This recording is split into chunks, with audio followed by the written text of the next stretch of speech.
Skibidi Toilet has taken us to some of the craziest battlefields, bunkers, bases, and bathrooms. But what's cool is that we can actually visit these places. Thanks to SFM, Gmod, and the Steam Workshop, we can explore the exact maps used in the series. Today, I'm taking you on a tour of 5 of the most iconic locations.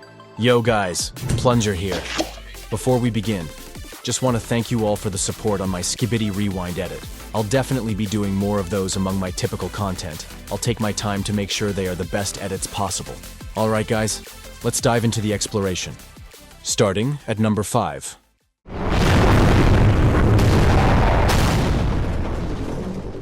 The battle between Titan Speakerman and Titan Cameraman was one of the greatest Skibidi episodes of all time, and finally put an end to the incredible parasite infection arc.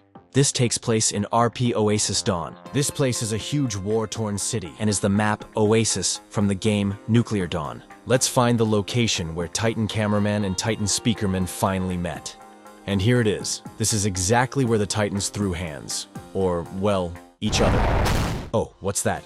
You don't recognize it yet? From down here it's not obvious, but once we climb up, boom.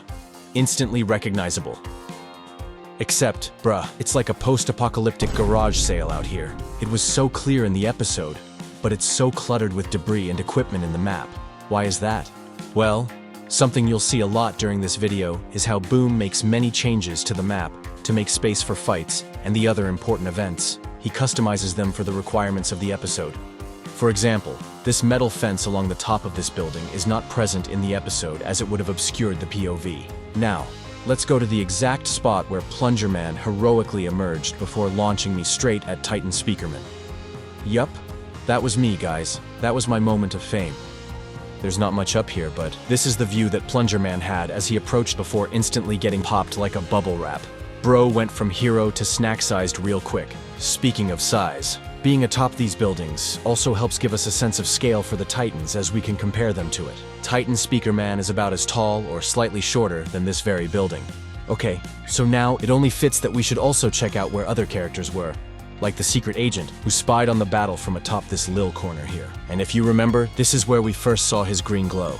And here's where Titan Speakerman began the fight. And this is what the area looked from his POV.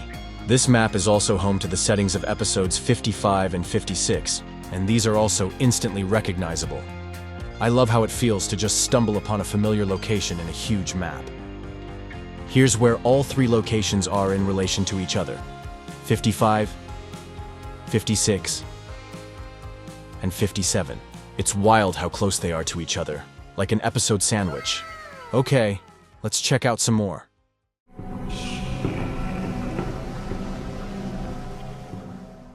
TV Men's Base, which is a map called GM Citadel 03. I'll be real, I couldn't pin down the exact spot. I think it's been greatly modified by Boom, but I believe this location is close enough. Or maybe it's this one. I'm not too sure. But this map oozes the unsettling energy of the TV men. Boom definitely picked a winner here. There's other portions of the TV base shown in other episodes, and this lil Plunger was running around desperately searching for these, but unfortunately I was unable to find those also. But don't worry my friends, I have a bonus for you sharing the number 4 spot. And trust me, this one's stacked.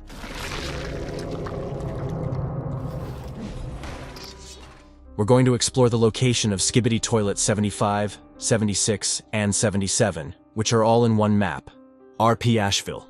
This map is fairly large, but it's still quite impressive how many varied locations Boom has managed to squeeze out of it. Let's first take a look at where episode 75 takes place. A warehouse at the edge of the map.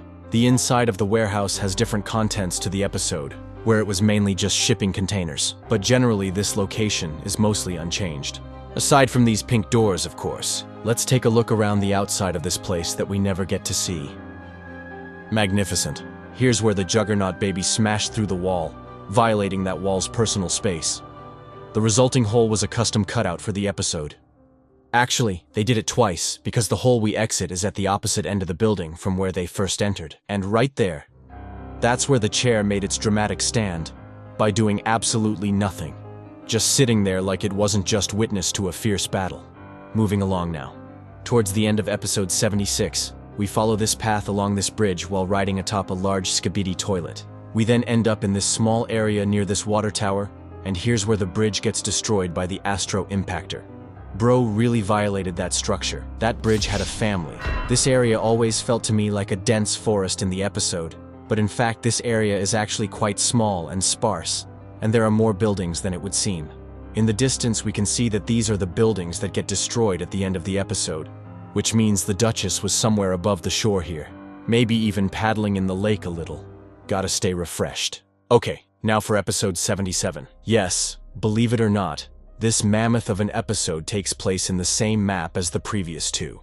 However, it might as well not be the same map, because this is one of the most dramatic changes to a map we've seen so far in the series. Huge buildings are wiped out, the skybox has been dipped into full doomsday mode, and debris is scattered everywhere. Honestly, it looks unrecognizable, but this is it. Here's where we emerge from the water, and oh look, is that a church we see in the distance? I'd say the church is probably the most recognizable landmark in the episode. But in the map, it's less obvious because it's surrounded by other huge buildings. Right there? That's where the chair was sitting after transforming into a plant. Okay, so, let's explore the church that was on fire. It's pretty damn spacious in here, but honestly, this is nowhere near as cool as the episode 10 cathedral. Exploring on, there's some other walkways and chambers that seem to be mainly constructed of stone and brick that could perhaps have been good shelter. These guys didn't look hard enough, I guess. I'm only joking, of course. Anything that wasn't explicitly shown in the episode isn't canon, it's just fun to explore. Anyway, because the map was so altered, it's basically impossible to show you anything from the rest of the episode, so here's an aerial view. Okay, let's see what's at the number 3 spot.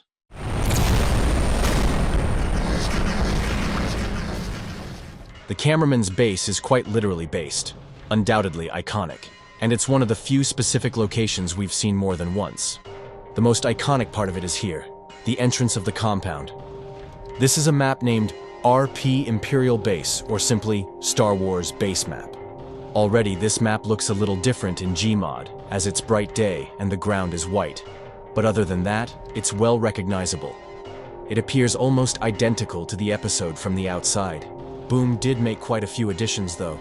The rooftop cannons, these outposts in the distance, and various other props are all not part of the map. The white ground was also replaced with a more grass-like texture. So that's outside. Inside though, as you can see, this apartment is spacious but does not come furnished. It's barren. This is the door the POV runs towards in episode 50, and none of what we see in the episode is present. Let's take a good look around. As I go through the corridors, it's clear that other episodes that take place in the camera base are also in this map. It all uses the same wall and ceiling textures. There are various rooms that stand out, but which we have never seen in an episode, including some huge dark rooms deep under the ground. After exploring a bit, I found a room I instantly recognized. This is the recovery bay / hospital area we see in the full episode 70 and in season 24. As you can see, much like every other room here, it's entirely unfurnished. Boom. Put some crazy effort into this map for these episodes. He completely transformed every room used here.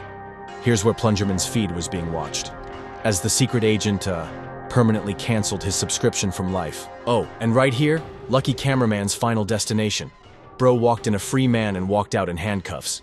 Many important events happened in this empty room.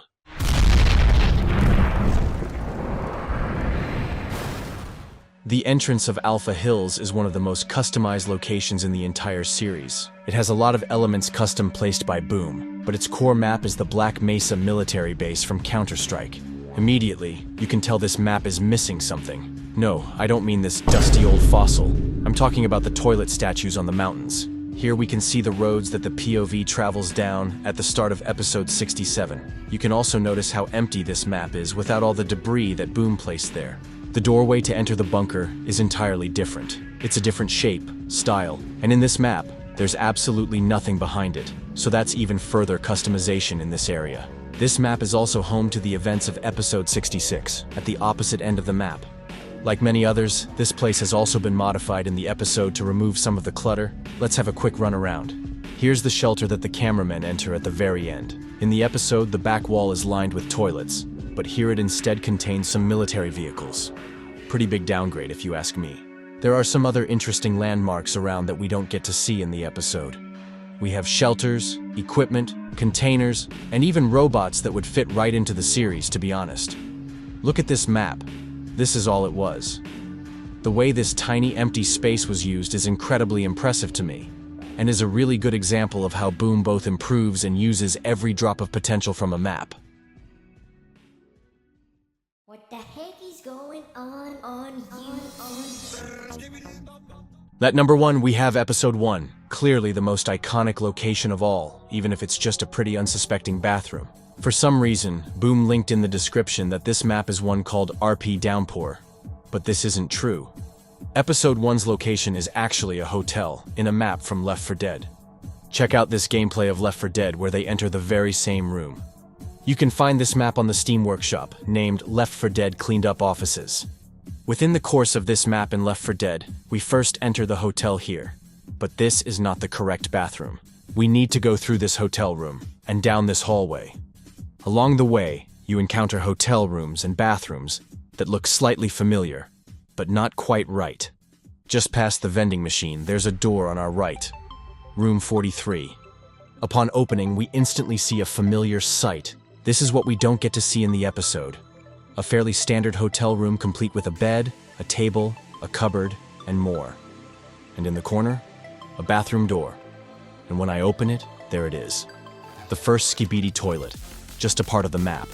The rest of this bathroom is something we also don't get to see. Behind the door, we see a very clean bath.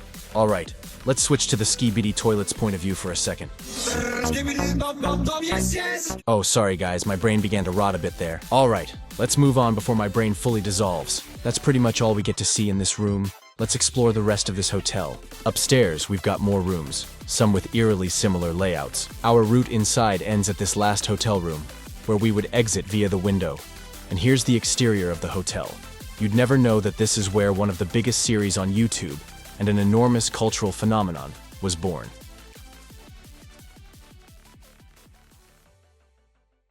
Well, that's the top 5. But you didn't think we were done, did you? There are so many cool Skibidi vacation destinations we just have to explore more. I'm going to take you on a tour of 8 honorable mentions. Let's dive back in.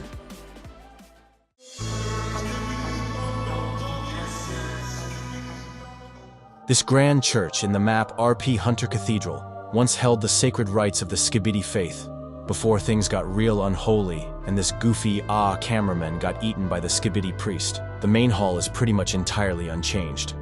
From up here, the Skibidi priest once delivered his powerful sermons, spreading the sacred word of dop dop dop yes yes. Imagine standing here, looking down at the devoted Skibidi congregation before it all went south. Lol. Anyway, let's take a look at where the cameraman ambush came from, through a door to the left here. If we follow the stairs down, we end up in a little courtyard. It's quite pretty, actually. It's surrounded by trees and lights. There's a door opposite which leads to a corridor. Whoa, there's a Skibidi toilet right here. Oh wait, bathrooms exist. I forgot. There's no way through to the outside via the opposite doors, so it seems the cameramen made an aerial entrance into this courtyard. The exterior of the cathedral is pretty and lush, set at sunset or sunrise, hard to tell.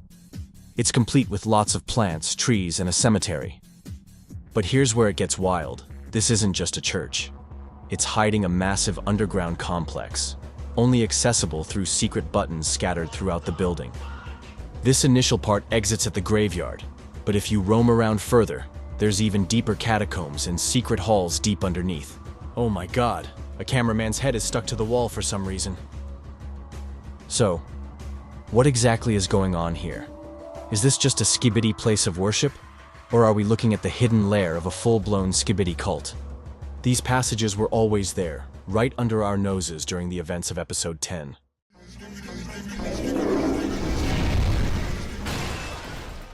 Here we have the setting of episode 44. Now, while this episode is kinda unremarkable in terms of its surroundings, there's a good reason I wanted to explore it. Mainly, this sign right here. If you've seen my Computermen video, you know I've talked about this sign before. Could this be a hidden clue? A cryptic nod to the Computermen? Nope. This sign is part of the map RP Rudmerge. For the most part, this map doesn't really differ from what we see in the episode in any way. Though you can notice that the name of this bar was obscured by Boom in the episode by placing a toilet in front of it. If we explore it a bit, there's not really much going on inside. Oh, and right outside, a single gnome statue, somehow untouched by the destruction. Maybe it's the true final boss of the Skibidi universe, and we just haven't realized it yet. Bro solos the Astros. This map also contains a church, but it's a lot less grand. Other than that, there are a few houses, a hotel, and even a fairground. But overall, this place is eerily empty and liminal, and there's a lot of other spots around this place just waiting to become a stage for another Skibidi battle.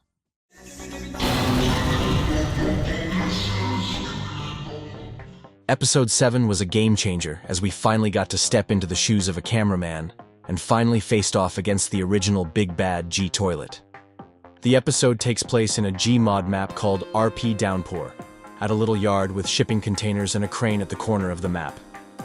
Now, in the episode, you might have missed the fact that this place is right next to the sea, but here, it's pretty obvious, especially with the boat. This won't be the last time we visit this map, as Boom really seems to like it, and it pops up often in earlier episodes.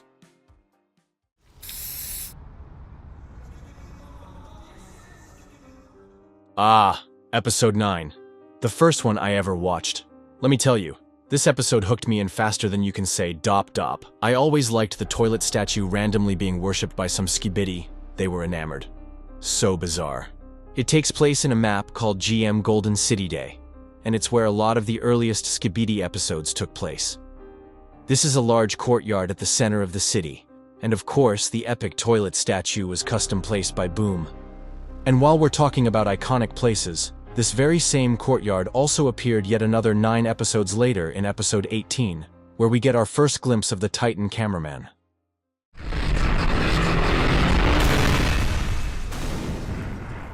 Here's the location of episode 58 and 59, which both take place in London. This map is called RP Clock Tower Dawn. You might be wondering where I am. Well, this is exactly where episode 59 takes place. What's that? You don't recognize it? The thing is, Boom completely gutted this map like a pumpkin on Halloween. This huge building was entirely removed to make space for the episode's events. If we look to the sides, however, it's easy to recognize where we are. These places are where the Speakermen emerged in their glorious return. Interestingly, those buildings over there are missing in the episode 2, which is strange because those are directly connected to Big Ben, which is the location of the previous episode, which we are going to take a look at next. Here is where episode 58 took place, with some modifications of course. There's a strange device atop Big Ben and many other props strewn around that we do not see in the episode. Up here on this rooftop is where we saw the secret agent, and, well, that's about it. Nothing too wild up here, just a good old vantage point for the action, I suppose.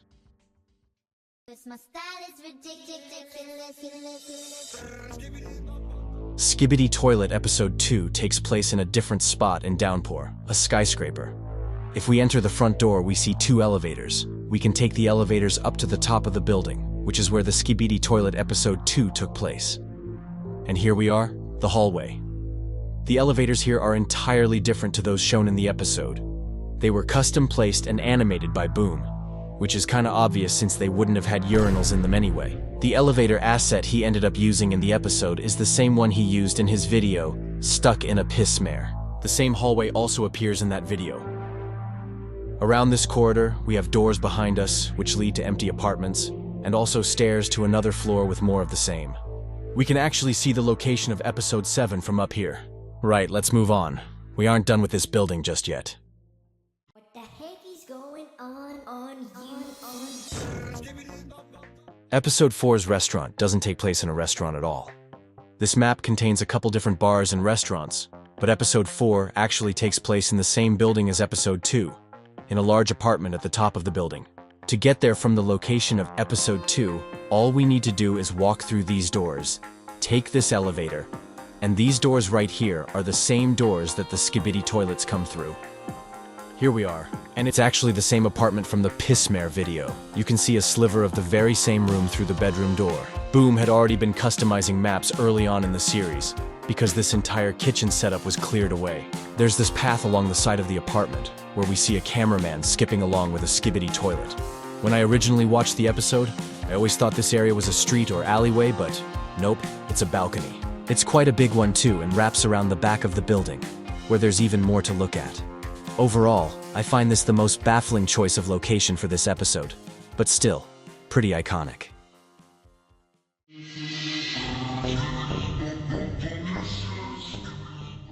You know what, guys? I'm saying it. Skibidi Toilet Episode 3 could be the most important of the entire series. Episode 3 takes us outside for the first time, and takes place in the same city as Episode 9. It was also the first time we saw Skibidi toilets as independent, mobile creatures, rather than just heads sticking out of stationary toilets. Without this, the series might have turned out very differently. Confirmed, Episode 3 is the best episode of the entire Skibidi Toilet series. Okay, no, maybe not, but it's still somewhat pivotal. Let's take a wander down the road to where the Skibidi toilets were. Something I never noticed before is that the middle Skibidi toilet was actually moving along the top of a wall. If we go through the creepy red tunnel, we can see it just leads back out into the street. By the way, the large Skibidi toilet could not fit inside that tunnel. So where the heck was it coming from? Did bro no-clip? Boom, needs to answer this crucial lore question immediately. I cannot sleep, eat, or watch another episode until I know how this Skibidi toilet got here. My sanity depends on it. And there we have it, guys. After exploring these maps, I gained a deeper appreciation of how much effort it takes to scout and dress up these locations. I'm particularly impressed with how the maps were altered in 67 and 77. Absolutely wild, and all contributes to the series' strong world building. Increasingly so as each episode releases. The original maps begin to resemble the episodes they are featured in less and less. And that's our tour. There are so many other Skibidi locations we could explore. If I missed anything you want to see, drop a comment, and I might just have to do a part 2. And be sure to explore some yourselves. Also, if you've cracked the code on the exact TV men-based locations, let me know. That mystery still haunts me more than Plunger Man's last moments. Thanks for watching. Subscribe.